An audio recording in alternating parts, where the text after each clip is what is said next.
It's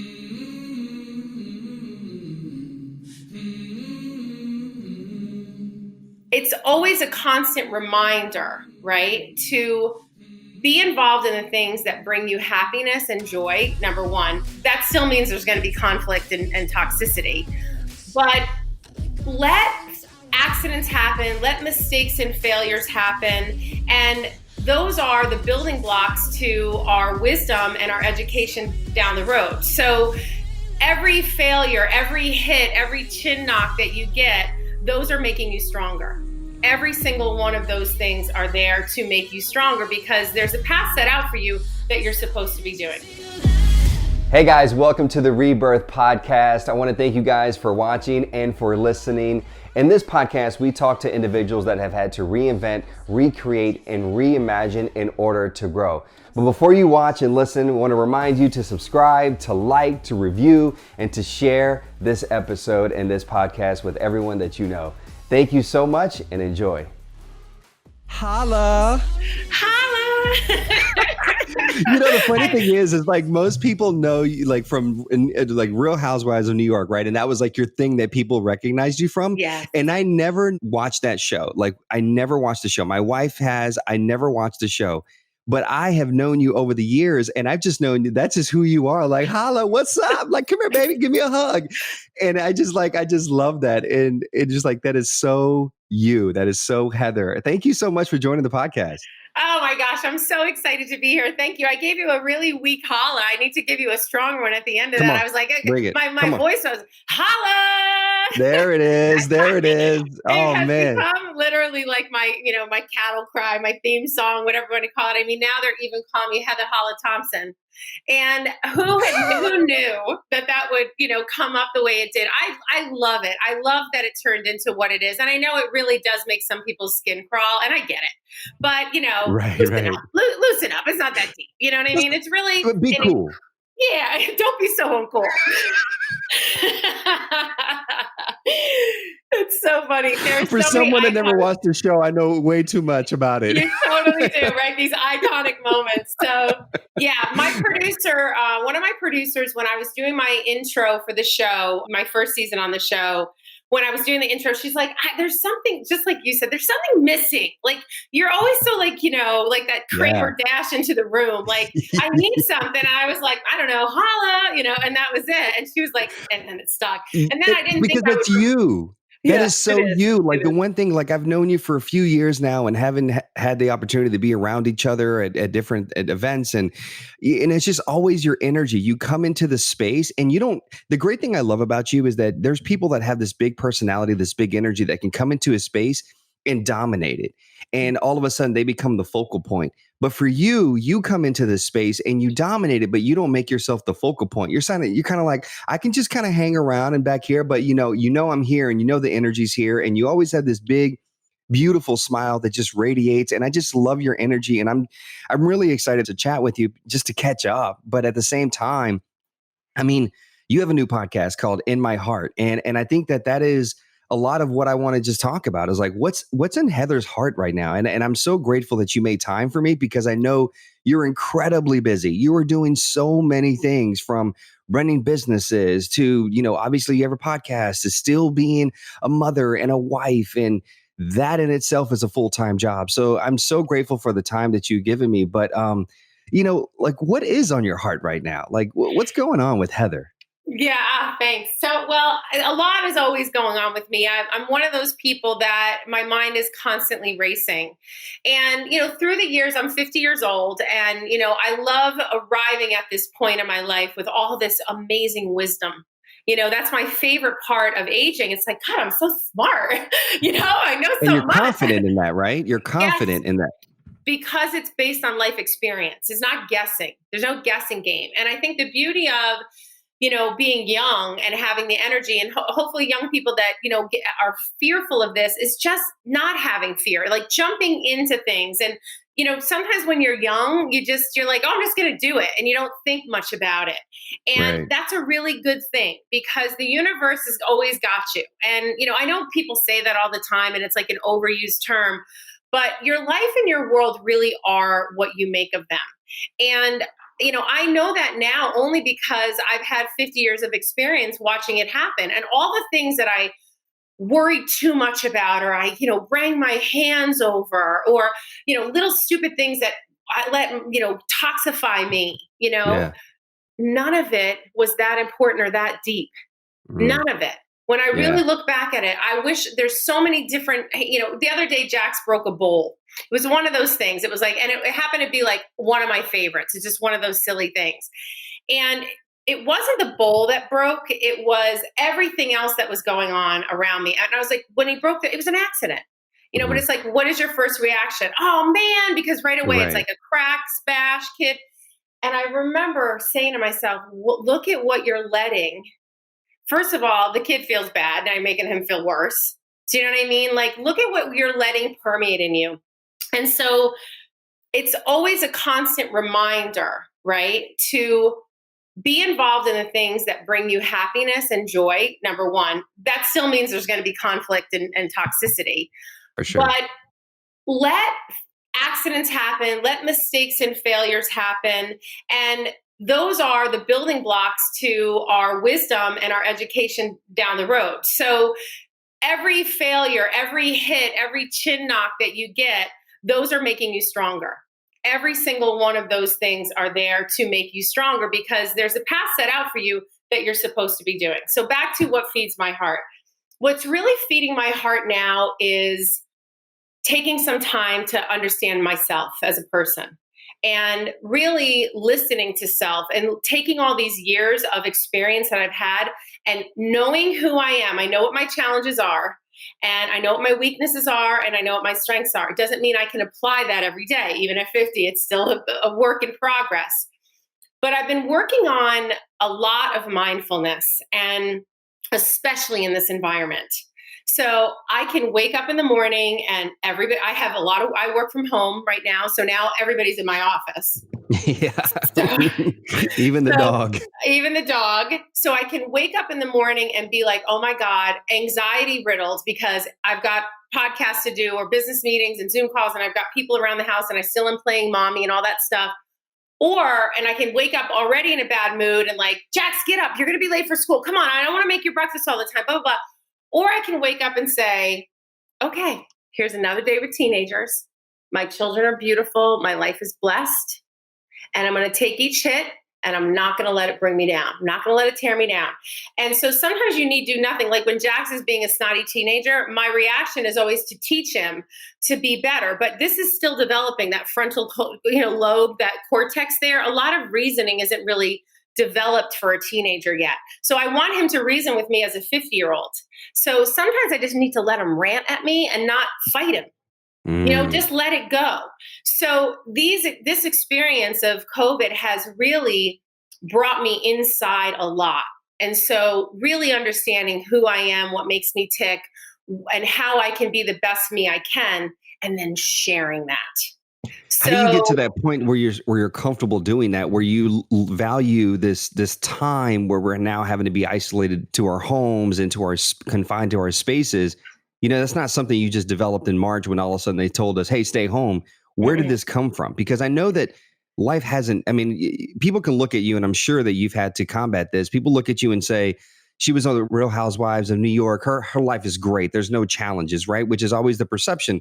And the reality is, no, there's been challenges that you have had to face over the course of your life. But how did you get to this place where you're okay and confident and comfortable utilizing this time to look inside, look inward? Because I wallowed in it. I allowed myself to wallow in the pain. I allowed myself to wallow in the self-pity. I allowed myself to feel sorry for myself. I allowed myself to call life unfair and get mad at the world and lay in it, lay in all that, lay in the puddle of that shit and crap, and you don't stay down there for too long. If you allow yourself the moment, like when you hit the mat, you got to lay there for a minute and catch yourself before you step back up again, right? Because you might have another punch waiting for you. So gather yourself, all of us, every single one of us. I don't care if it's Elon Musk, okay, or, the UPS carrier, okay? Right. We need them all. And we're all human beings and we all hit the mat. Every single one of us has a challenge. Now, You throw your problems in a circle. And I always say you're going to run home with your own, because there's always a guy that's got it worse than you, right? Always a guy that's got it worse than you. So if you can start to just understand that life is hard and it's full of hard knocks, and that we're here for a reason. This is a journey, right? I call it Earth University. We're here down at Earth University. And then when we die, we go back up and our advisor's there and they're like, okay, Heather, you did real good with, your career was good. You did real good. Your relationship. Okay. We want to work a little bit on, self-love. We want to work a little bit more on that. And they send me right back down, and I don't question the advisor. I go back down and I try it again. And you hopefully learn what you're supposed to learn. Yes, that's right. So if you don't look at life's knocks as personal, and you look at them as opportunity, seeing obstacles as opportunity, and it is easier said than done. This is hard work. But if you start with the small things like the breaking of the bowl, you know what I mean? And you start to realize your reaction and check your reaction, and it's never too late to say, I'm sorry. My first reaction to Jax was the wrong reaction, but I failed fast. I quickly corrected that action. And I said, you know what? I don't care about that damn bowl. It had nothing to do with the bowl. It had to do with mommy's day. And I love you, and we can go break another one together if you want to. Because it doesn't matter. Because you're right. Like, the kids feel bad about it. When you were telling that story earlier, I was sitting there laughing because it reminded me of the other day. We were in, we have an 8-year-old, and she's a great kid. I mean, sometimes we always say that she's like the adult in the house. And we were in our room, and she was in our room, and we were all talking about what we were going to do. And I forget what exactly she had in her hand. She had something. And it's not a marker, but it was maybe, I don't know what it was. Something that was going to damage your white walls. Yes. And so my wife has a white comforter, right? I guess we have it. She doesn't sleep in one room and I don't sleep in another. We had to sleep in the same bed. It's your comforter. Yeah, exactly. So we picked it out. Exactly. And our daughter leaned up against to say something, and it put a mark on, and she immediately, Heather, backed up. We didn't see what happened. And she backed up and she's like, I'm so sorry, mommy. I'm so sorry. And she started crying. Yes. And I was like, what happened? And I look over and I'm like, baby, it's okay. Mommy has this special spray and it'll pull it right out. But it was interesting because we are so quick. We allow other things to influence, the way and then we project that on to other people that we love dearly. We don't want to impact and influence because what they did isn't that serious. Right. But we make it that much more serious because we're allowing other things to influence it. That's right. And it just made me laugh. I was like, you're so cute that you knew you did something wrong, but it's not that serious. And it doesn't have to be. It was an accident. It was a mistake. You didn't go and draw the family on the comforter, which by the way, some children have. And I think that we as people, and that's why I say what's driving me right now, obviously I'm still doing all my businesses and working, but within the podcast and developing that, you asked me when do I feel confident enough to share it?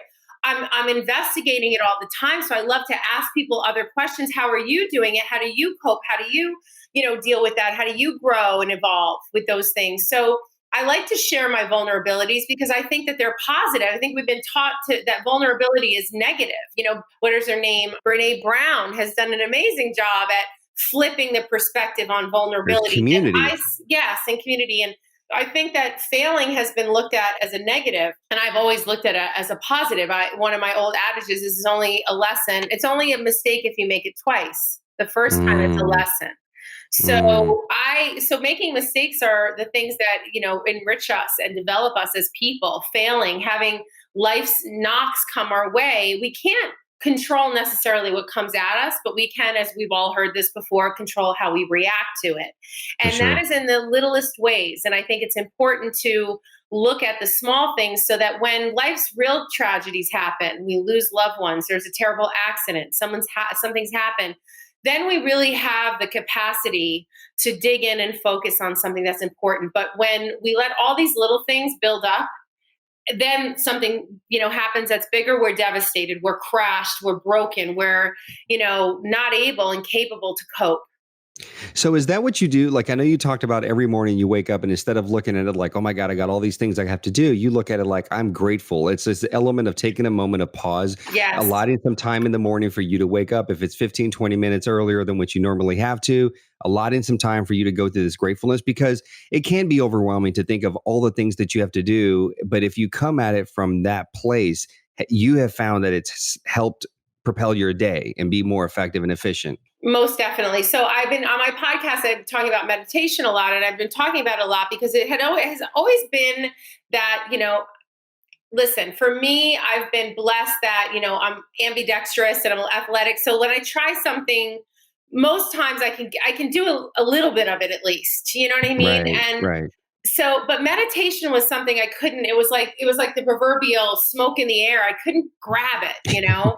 So, and then I got tired. I was Well, like, I'm well, sure that was hard for you to like stop for a second. that's what I learned. So those that are, very speedy sometimes need it the most. But I also am by nature a speedy person. So I had to do two things. I wanted to develop what type of meditation worked for me. I knew I needed it because it wasn't calming the mind is important for obviously the cells and the molecules and our bodies. But what it's really important for is clarity. So you calm the mind for clarity of self. So I might close my mind and not think like, what was J.R. Martinez thinking about that? I would more think about what did I think about J.R. Martinez's reaction to that or what he did with that. And then what does it spark in me? Does it spark sadness? Does it spark happiness? Does it spark anger? And then what if I flip that feeling and look at it from a different perspective? So I'll give you an example. So what I've been doing lately is when I wake up, the first thing I do when I open my eyes is I don't sit up. I sit there for a second and I let my anxiety, which has been happening, which was a new thing for me. Usually you have anxiety when you go to sleep at night. That happens a lot with people. Mine was coming in in the morning when I started the day. It was almost like Groundhog Day. It was like, oh my God. And it was like, here we go again. And the anxiety of all the things you have to accomplish. So now what I've been doing is the mindfulness of letting those thoughts, the fears, the concerns flow and flipping the perspective.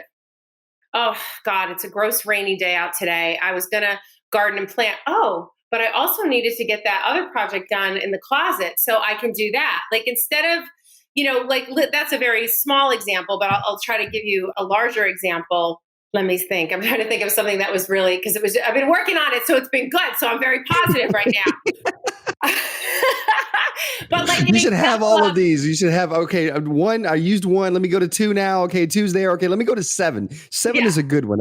Exactly. Well, I think what it is saying, okay, I'm stressed out about today. I'll use something very simple. What if you're not communicating with a friend, right? You're not communicating, you're not talking well. And through COVID, you're like not, getting along that well. And you wake up and you're feeling, and you feel like, you know what? Joe is really selfish and, he's not a good guy and, he's not understanding me or whatever. Sorry, Joe. Yeah. Let the thought, tell yourself what you're feeling. I'm feeling angry at Joe. I'm mad at Joe. Like let the feelings of anger, fear, anxiety come out and then say, but I love Joe. Joe, maybe I need to do something better so that Joe can understand me because I don't want this to break up. Or you might say, you know what, maybe it's time for me to move on from Joe. Look at the perspective on the other side of the negativity and see that the positive is there. Breaking up a relationship doesn't have to be negative, you see. It could actually be positive for both people. Sometimes you crutch on each other or whatever. So I think finding that perspective and letting yourself talk about the things like I'm mad today, I'm fearful today, my lover is selfish, whatever it is, admit what it is and then say, but they're good. They're so amazing. They're always there and supportive for me in this way. And how can I communicate that with them better and try to inch your way toward achieving what you want? One of the things that I learned about myself was anger and frustration really stem from us not getting what we want. You know what I mean? Like it didn't work out the way I wanted to. And especially for an alpha personality, you know what I mean? Like, it didn't, I have the plan. And then when things don't work out the way I wanted them to, and it could be a big thing, you know what I mean? Like, a fight with a family member or something like that. Like I wanted them to do this and they're not doing it. And so you can enrage that and say, I'm now angry because I didn't get what I want. Or you can flip it and say, they are not responsible for how I feel. Yes. I am responsible for Yes. how I feel. Yes. And then that's where I'm at. I'm working on going inward so that I am the one who watches, and I watch my reactions, and I manage my thoughts, and I am trying to control them. And because I own my mind, honey. My mind don't own me. I can change the mind. You know what I mean? I have that right to do that. I can't control I can't control it from moving and stopping, but I can stop it. I can use my breath. I can change directions. You know, when I was talking to a friend of mine, I want to tell this really quick story. She doesn't have children, but she has a dog who is a barker. And that dog will bark, and it's like you want to strangle the dog, just like a kid, just like a teenager who is banging keeps slamming the door, playing basketball in his room when you're trying to do something. You're like, please, please, please, please, and then you want to grab the basketball and shove it down their throat, right? These anger things happen. But what June shared with me is she said, instead of getting angry at Winnie, her dog, she said, and trying to get him to stop, Winnie, shut up. I distract the dog. I take the dog, I distract the dog, and I give him something else. And that's what I'm talking about. How do you react to what's driving you crazy? I can't shove the basketball down the kid's throat, right? So what am I going to do? I talk about basketball outside. Is there something that we can do with your hoop outside during the day when it's not raining out? Can we not play basketball in the room? Just change just find an alternative. There you have it. And find an alternative. Sounds really easy. It's really hard. It is hard. It's really hard to do it in the moment, when the emotion is happening, when the anger is happening. So what I'm trying to do is 100 miles an hour. Stop for 1 second and do nothing. You need to do nothing right away. Sometimes, especially when you're a quick thinker, you're like, well, I'm going to react to this right away. No, you don't have to react to it right away. Slow down, take a second, take a pause and say, whatever, play the basketball. I'm going for a run. It's so funny because, this energy that I'm sure the listener right now is like, oh my God, I can feel her energy. Like she is ready to go. And by the way, she's doing this interview right now. She's standing up. Like I'm sitting down, she's standing up, and she's just kind of moving all over the place. So the blood is flowing. And it's one of the things that I admire about you, because I remember, I think it was 2 years ago, I randomly, because you started climbing all these freaking mountains. You're like this hiker and this intense, mountain climber, and not mountains in the US, mountains around the world. And then you did Kilimanjaro. And then all of a sudden, when I remember a couple of years ago getting an email from you hey, dude, let's go for 2 weeks and climb some freaking mountain. And I was like, what the hell? What? Don't worry about it. You can and I was living in the city, and you were like, oh, that's fine. You can find some places to train and get the elevation and all this other stuff. I'm like, what the hell is going on with Heather right now? What is she trying to get me into? But I love that about you, because you're very much come on, let's make it happen. Let's do something, right? And it's very inspiring. So I want to pivot a little bit, because I know that from an entrepreneurial standpoint, you're involved in so many things. And I know that now you've pivoted. You obviously have been a fashion designer. You worked with J-Lo and P. Diddy and then Beyonce and her mom, Tina Knowles. And you've done so much in that space. And I know you started a company, an athletic wear company, but then you sold that company, and now you're doing something completely different in a completely different space, which is called Beyond Fresh, which is nutritional, non-GMO, really diving into this element of plant-based and eating better and what to eat. How did you get into that? Because that is kind of different than what you've done before, at least to my knowledge. Totally. So necessity is the mother of all invention. And, when you're looking at a need, problem, solution, and you're looking out there to the world to find an answer, and you can't find it, oftentimes we're motivated to figure it out on our own. And so that's what happened with Beyond Fresh. So after I had Jax, I gained enormous amount of weight with my children, both of them. And Jax, I ate like a pig, and Ella ate like a rabbit, and I gained 64 and 65 pounds in my pregnancies. Oh, wow. I was a big mama. So one, you said you ate a lot, and the other one, you said you didn't eat enough or as much, and yet the result was still the same. Yes, it's like DNA. Wow. I think it's my mom had my babies were 8 pounds, 6 ounces, both of them thereabouts. So they weren't small babies, but they weren't 10 pounders either. I gained more weight than the doctors like you to. Jax, I had a little bit of an additional amniotic fluid in my belly. So I was more distended. My belly was really, distended. We don't know if that had anything to do. They say no with Jax's, health issues when he was born. And we'll get into that a little bit. But so my first child was born. He was gravely ill. He was touch and go whether he was going to survive or not. And here I was after the baby came out. I still had like 40 pounds to lose. And after the water weight and all that kind of stuff came out. And that's through weight loss. So I had been an athlete my whole life and an active person my whole life. And, my idea of a diet before that was like no butter on my bread or no bread. You know what I mean? Right, and I had cut out the carbs. Yeah, something like that. I didn't really know what I was doing. And I remember I went on one diet in my life, and that was right before my wedding, which everybody, wants to look their best. Yeah. And at the time it was the Atkins diet, which is now really it was ketosis, ketogenics, So what happened was I started learning about diet theories. I was reading a lot of books on diet. Like back in the day, it was like the South Beach diet, and it was like the Atkins diet. And I started to get really well read on diet for my own health and nutrition. And I was working for Beyonce at the time and Tina. And I wanted to look the part and feel the part because I had this sick child. And I felt like if I looked myself again, people wouldn't feel sorry for me. So it was also the self-motivating of worried about what people thought about me. Like I didn't want to be a sob story because I had this sick baby in the hospital. I had this big aversion of people feeling sorry for me. I don't know what it was, but I remember it back then. I'll have to do a little work thinking about that, but not important right now.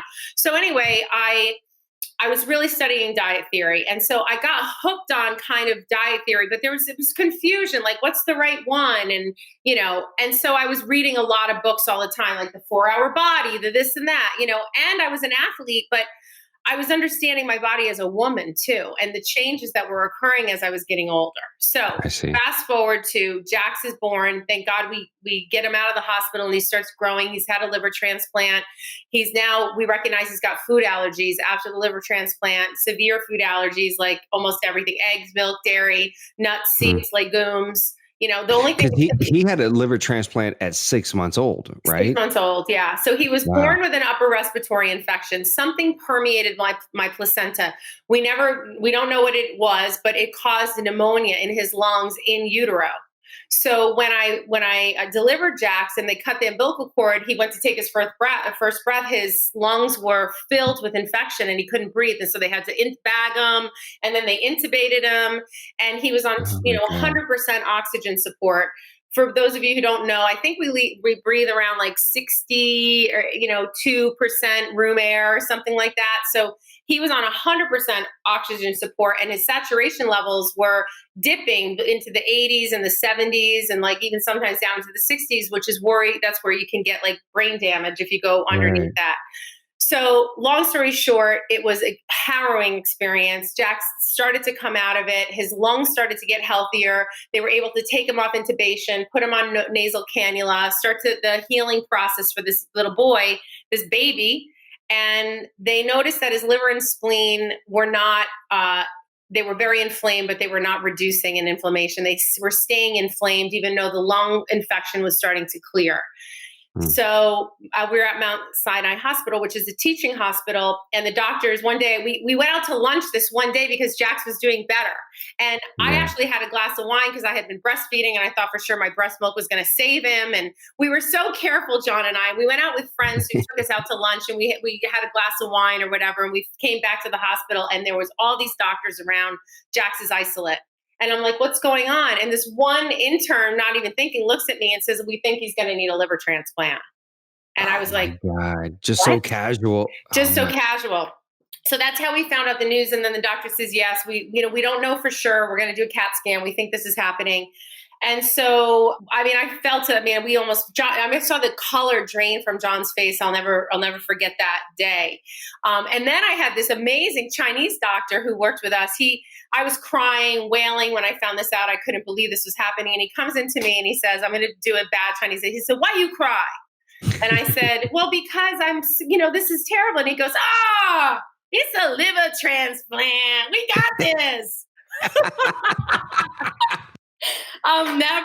He saved my life. He changed my perspective. Perspective. He changed my perspective. So the long short is Jack survived really well, and he's a strong, growing boy. He's going to be 16 soon, but every day he has challenges. He does have challenges. He takes a lot of medicine, and that lung infection resulted in a chronic lung disease called bronchiectasis, and we have to deal with that and treat that. And, so there's a lot of challenges. But what I learned through all of my reading, back to your question, was that there's all these diet theories out there.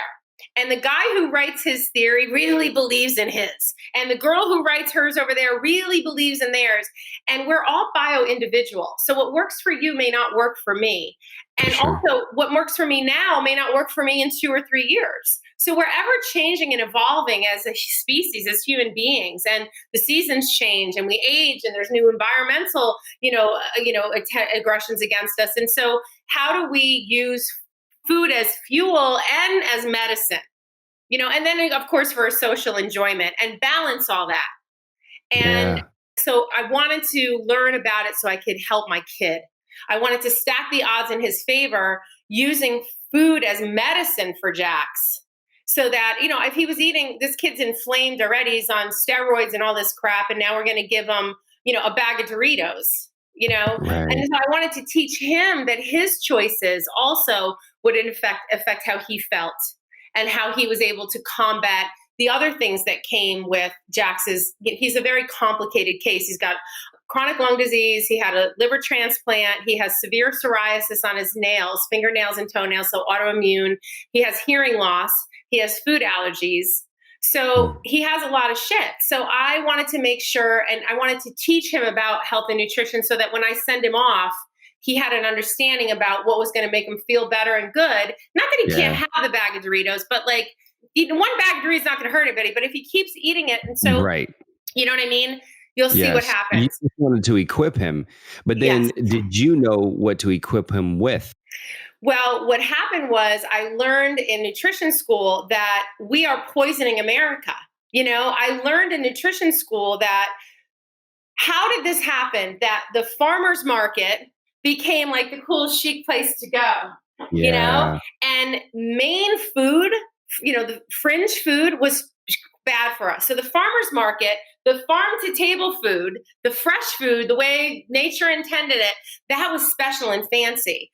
And all of the regular mainstream food was polluted and GMO and made in a science lab and made with the purpose to keep you eating. So no one can eat just one. Once you pop, you can't stop. That's all real because it's made in a science lab and it turns off your monitors to tell you that you're full. And it turns on dopamine and it makes you feel like you want more and it makes you coming back for more. And we are dealing with a crisis of the cost of food, the availability of healthy, good food to people, and it is killing our country. So I came out of nutrition school, not only charged for my son to teach him how to do it. When did you go to nutrition school? So my 3rd year on the Housewives, so I've been off the show for like 6 years. So I guess it's about 4 years ago now, my final season of the show. I was running my business. I was doing the show. I was a mom at home. And it's just one of those things where there's never enough time. So you just got to do it. I just jumped in and I went back to nutrition school. And I figured, listen, if I fail, at least I tried. Showing up is half the battle. But I didn't fail. I graduated and I did it. And I left with all this knowledge. And that's really how the Kilimanjaro climb came, was I was climbing mountains and I was doing 14ers and I was, with my friends and I was it was enriching to me to be out. Nature is nurture. To be out there. That was my meditation. That was my church, being high in the mountains, climbing, skiing, outdoors. Whatever it is, outdoors. Because you didn't you grow up in upstate New York? Yeah, I grew up in upstate New York in the Hudson Valley. Beautiful, beautiful place. You have. Which is so funny to me. My wife is from New York City, like a born and raised Queens girl, right? And anything like north of like the Bronx, they're like, that's upstate. And I'm like, what do you mean? That's like 6 miles away. Like it's upstate. So you were, in her mind, you were way up there somewhere. Exactly. You're by Canada. I'm only 2 hours north of the city. Well, I think from the tip of New York to the top of New York, like Plattsburgh, from like the tip of Manhattan or out in like, Montauk, Long Island, to Plattsburgh, which which is right on the Canadian border, is like a 6 or 8 hour drive or something like that. It's crazy. So yeah, so I'm 2 hours north of New York where I grew up. And I love New York State. I can't say enough about my state. I love New York State because it has so much to offer. It has the mountains, it has the beaches, it has the country, and it has Manhattan. But most people only think of, when they think of New York, they think of Manhattan, right? Yes. They think of not even downtown. They think of Times Square and Central Park, and that's what they think of. But I had the opportunity years ago to do this drive all the way up to like literally upstate New York, almost by Canada. I was up there by Buffalo and Syracuse, and I was like, oh my God, it is beautiful up here. It's a beautiful state. It's a beautiful state. It really, really is. And I think that, we do have a responsibility, to, once we know something, and we understand that this is a problem for us, like, we can count with our choices. We can count with our dollars. Each little choice that we make can help make change.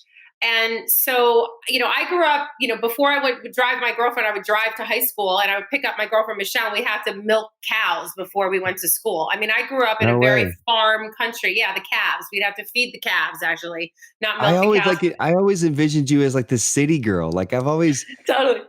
Like from the time that I've known you, I've always like, she's a city girl. I knew you were from, but I didn't know like the depth of what your childhood consisted of. Yeah, there's two sides to this coin. And, one is a closet full of high heels and the other one's a closet full of, hiking shoes and sneakers. Yeah, love that. And I do, I love that. And I think growing up in New York afforded me that, country girl, city girl, country mouse, city mouse, opportunity that I could understand, both of them. So the Killy climb happened because I got out of nutrition school and I was kind of mad about all the propaganda.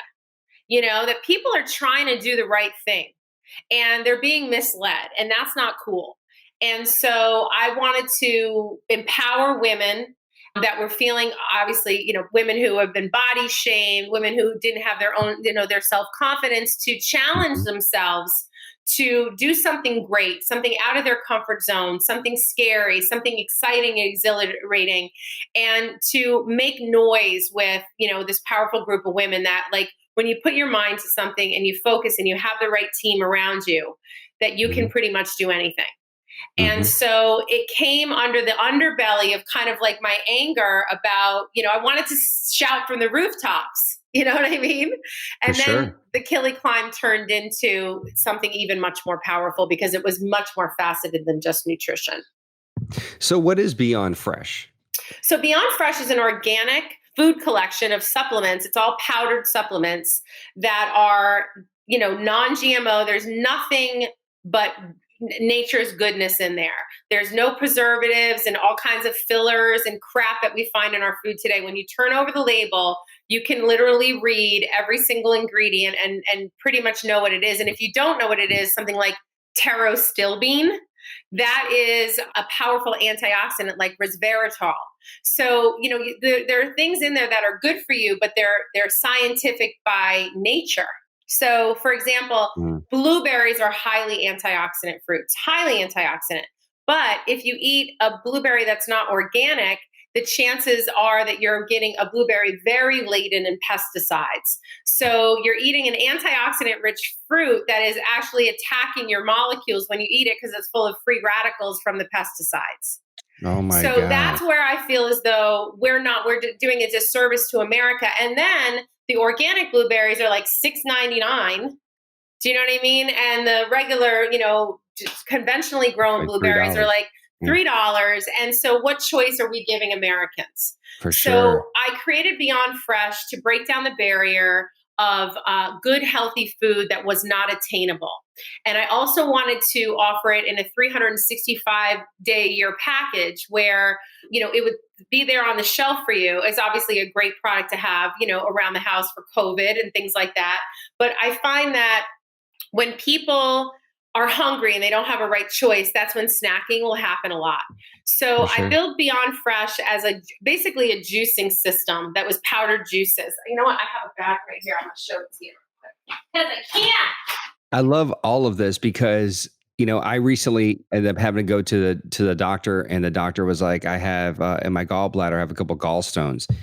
Yeah. And And for years, like I didn't eat like the best, right? And so I had like this abdomen pain, and I went to the doctor, and he's like, "Yeah." And then I quickly realized, like, "Oh, Jr., you got to pull it together, man. Like, you got to like eat better." Yeah. And it's also, and we've recently been turned on to this whole idea of like plant based and how you Yes. can get protein Mm-hmm. from plant based and from beans and from other things. I mean, obviously, you're Totally. more well versed than I am, but Right. this concept of like having to get protein from meat is so deeply ingrained in Yes. what we've been taught, and it's not true, and yet you can still have flavor. Totally. Well, when I went to nutrition school and I saw the food pyramid. Remember what we were taught in elementary school and stuff? You know, what the FDA is telling us, it's not even proper information. It's not even good information. And so they have since, thank God, updated the plate. But, you know, I'll just tell you about this because you're talking about plant proteins. So you can see here, this is wholesome plant proteins, probiotics, 23 vitamins and minerals, and organic superfoods. So you can see the ingredients right there, JR. You can read Yeah. everything, right? It's, Chia, hemp. yeah. So the pea protein, hemp protein, chia protein, and organic grain oat fiber. Okay, so you're getting fiber in there. But these three proteins together make up a perfect amino acid profile. So an amino acid is the building block to your protein. So you don't have to have a slab of steak, and that's a fatty protein. So it's a high in fat protein. And so plant protein are much easier to digest, but a lot of times with powdered foods, plant proteins were gritty. People would like drink it down, then they're like, there would be like something left in their throat. So we've graduated from that. And so we really finely milled this product. So this is the amazing show. It's very, very finely milled, and it shakes up real easy, and it's real smooth, and they're delicious, chocolatey and delicious. So this is only 120 calories, this shake. I call it the amazing shake. It's great as a meal replacement. It's great as a snack. And it's really great for health and nutrition because you're getting 23 organic vitamins and 23 vitamins and minerals and 32 different superfoods, organic superfoods in one shake. This one I did, this is my native juice. I like a glass of orange juice in the morning, and a lot of people do. It's a glass of sugar.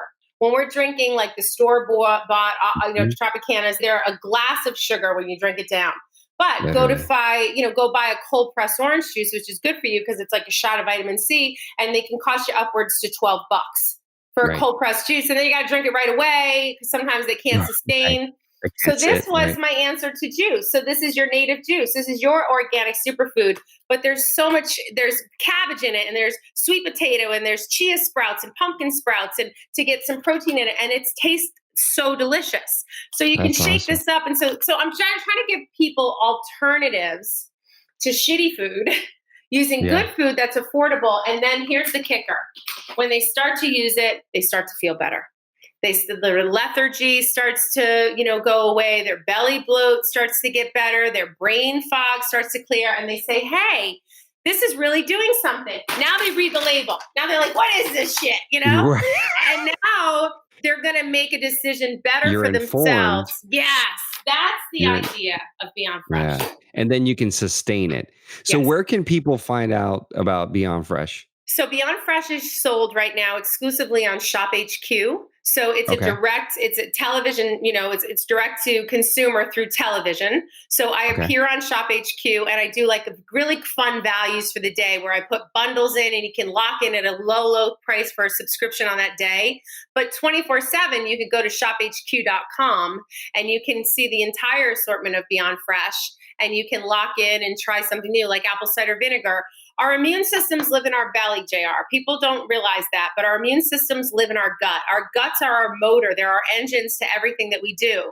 And when we're clogging our engines and the pistons aren't firing and we're lagging, we're doing that with, GMOs and processed food and the bags that you open, and they're inflammatory. And then they lead to, belly bloat, skin conditions, lethargy, like we talked about. So you want to keep your gut in check. And probiotics are the easiest way to do it. And you can take a shot of apple cider vinegar a day and keep the belly blues away. Or you can eat pickles and fermented food. We need to have good bacteria in our stomachs to balance the bad bacteria that live in our stomachs. And it's called your microbiome. And you should look at it. It's in our mouths, it's in our bellies, and our intestines, it lives on our skin. And our microbiome is almost like our protection. It's our thing that keeps out the free radicals and keeps everything balanced, and the equity each organ of our body has and what it needs to deliver for optimal health is true. And it all begins in the gut. So we're going to have another conversation about all of this, because I feel like I just went to school and it got crammed in like 7 or 8 minutes, whatever, how long we've been talking about this particular topic, because it's incredibly important, and a space that, like, for example, like my wife and I are starting to now venture down, her more than me, and just understanding what are the things that we should be doing and what are we putting in our bodies. But I want to give people an opportunity, because I know you do have a podcast as well, In My Heart. Yeah. Where can people find you? Where can people connect with you, Heather? So In My Heart is on, Apple, Spotify, anywhere you listen to your podcast. You can go to my Instagram, which is @IamHeatherT, and the podcast is also right there in the link. You can check it out there. So my handle for social, Twitter, Instagram, @IamHeatherT. Heather Ann Thomson is my Facebook name. And yeah, that's it. I want to just say one thing. As much as you guys eat healthy food, remember at the beginning of this conversation, your health and wellness is not just a plate of food. It's a full plate that has really good, healthy stuff in the middle, but the edges have to be your spiritual practice, your relationship, your career. If you're messed up and imbalanced in those other things, you can eat as many leafy greens as you want, and you're not healthy. So the balance of the things in your life, like moving out things that are toxic. If you hate your job and you're really miserable every day, then let's focus on changing that, because it does also add to the stress, and it adds to the parts, the inflammation and the things that happen in our body. It's not just food.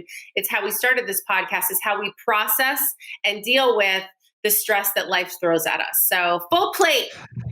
I love you. I love you. I love your energy. I love everything about you. You were awesome. Thank you for carving out some time to jump on the pod with me and to just have this conversation, and honestly just catch up and find out all the great things that you got going on in your world right now.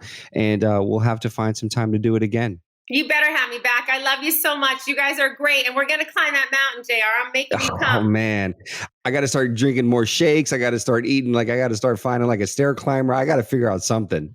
You and everybody, it's been hard with COVID. Get outside, move your body. Even the smallest little workouts, just the smallest little things work. This is my string from my trip to Nepal, and I've had it on. It's been, I think we were there now 3 years ago. I've had this strung around my neck. A shaman put it on my neck. And I was thinking the other day, I'm like, wow, I'm going to really be sad when this string finally breaks. And I flip the perspective. I go, no, that means it's time to go back. Oh, God, love you. I love you. I can't wait to get on the mountain with you and then scream from the top, and say that we did it. And you are awesome. Keep smiling, my love. And please, let's do this again. Holla, baby. Holla. Holla. There it is. I mean, that's the best that I can give right now. But I want to thank Heather for coming on the podcast. I know she's busy, but she made time to come on and just share her life and her journey with me, with you, with us. I want to thank you for listening and joining today's podcast. I hope you all picked up some change and little nuggets of wisdom and strength from Heather's story. Please let us know some key takeaways and moments that may have resonated with you. Be sure to tag me and Heather on Instagram, Facebook, Twitter, wherever you post. We would love to know what you thought about today's interview. And as always, don't forget to hit subscribe for weekly episodes. I look forward to continuing our journey of change and awakening together. Till next time, this is Rebirth.